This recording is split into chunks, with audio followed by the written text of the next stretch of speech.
What's up, everybody? It's Paul here again. I am tired. Can't hold a camera up right now because my arms are shot. But I was thinking about this today, and I wanted to put this out there. Talking a little bit about commitment and why I feel like so many of us are afraid to do it. And what implications lie behind it when you do commit to something. See, I've been thinking about it. There are some of my personal goals that I have just destroyed this year. Like, I've done phenomenally well. I haven't missed a beat. And then there are others where it seems like I've made no progress. And so I've wondered. I'm like, okay, why is that? Why have some I've been able to hit, not missed a beat every single day that I wake up? It comes to my mind, I think about it. And then others, I go, later today, after I get these other ones done. Or I simply say tomorrow, oh, I can put it off. Oh, I can put it off. And I don't feel urgency. Well, let me tell you why I think that is. And if you guys can relate this to yourself, see what areas of your life you guys are doing this as well. I'll explain first and then I'll get into it. So for me, when I look at the areas that I've done really, really well in, one, I realized that they were important to me. That's the very, very first thing. If you have not hit some of your goals, ask yourself, like, realistically, is this actually important to me? Because you may be surprised with what you find. You may be surprised to go, come to think about it, it doesn't really bother me, if I don't hit this goal.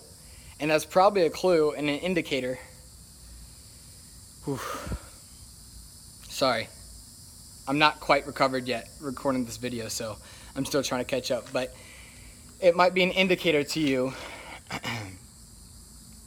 that it's not that important to you and that it doesn't really matter.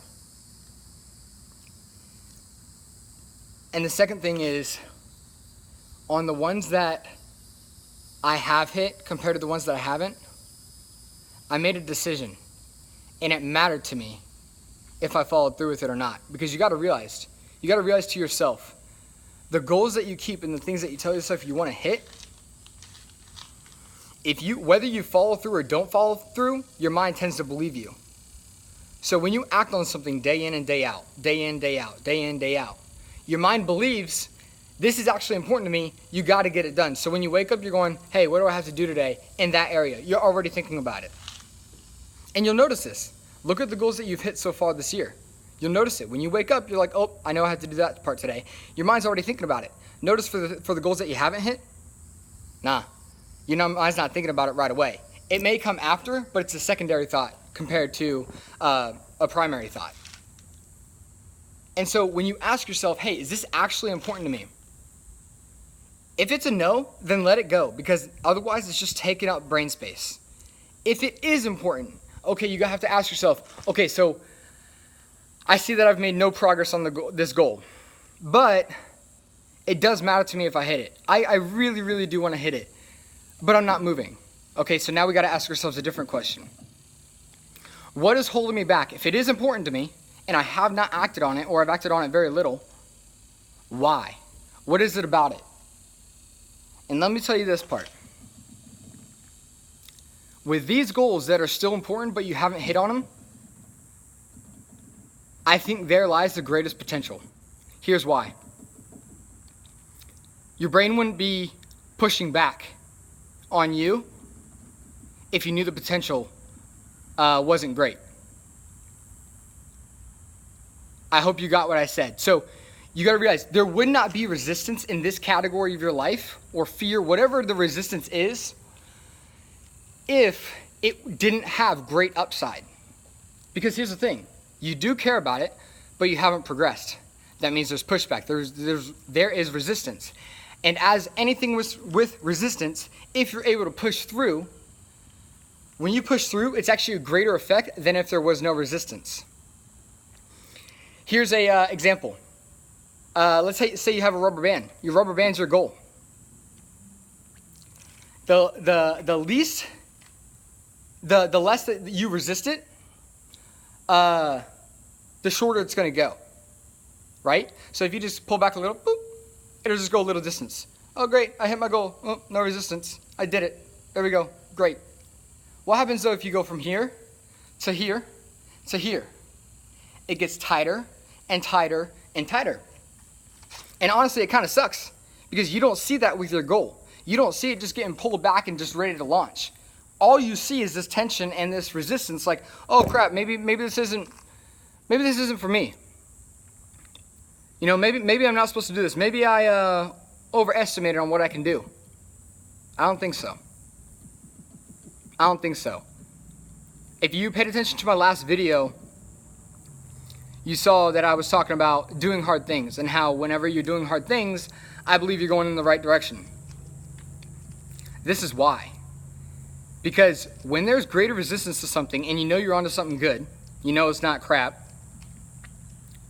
it's a test. I firmly believe it. It's a test. And not only that, the qualities that you build when you're going through the resistance phase, you will need for when you hit the launch. Because sometimes we get tested in a way that if we would achieve success as the person we are now, we wouldn't be ready for that success. So sometimes what that resistance does is it makes us into the person who we need to be in order to handle the success when we do reach our goal. So that's why I want to talk about commitment. Because if you don't commit to something, you're not going to get it done. Your brain is not going to take priority in your brain. So if there's two examples in this. If you've worked on the goal and it hasn't happened yet, you're experiencing what I just talked about. The resistance. But if you had a goal and you haven't made any progress and it is important, you haven't committed to it yet. That's why commitment is so important. Because if a goal can stay on your mind for 6 months or more, yet you haven't done anything yet on it, but it's still important to you, you got to make a commitment. You got to figure out what's holding you back from that commitment. You got to isolate that. Why am I afraid? What am I afraid about? You know? Why am I afraid to commit? Why am I afraid to tell other people what my goal is? Am I afraid of failing? Am I afraid of telling people my dreams and my goals, you know, what I want to do? You got to make a commitment, okay? And I realized this for some of my goals. It's the exact reason why I'm making this video, because I feel like it can help. I feel like it can help you maybe identify, you know, some of the areas of your life that you're like, oh, wow. You know, this goal is still pretty important to me, but I guess I haven't committed to it. It's still on my mind. Haven't worked towards it. No commitment. So that's the message for today. Rewatch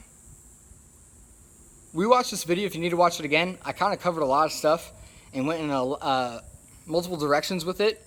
But rewatch this video if you need to watch it again.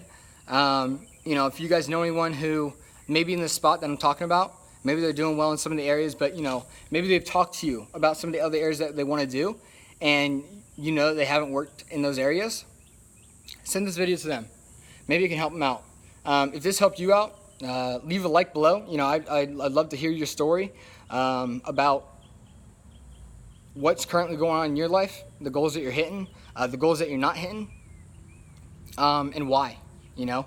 I think that'd be awesome if we could help each other out with that, you know, share this in the community and all those good things. So anyways, I'll be, you know, releasing videos like this every Monday, Wednesday, and Friday, so stay on the lookout for that, and I'll see you next video.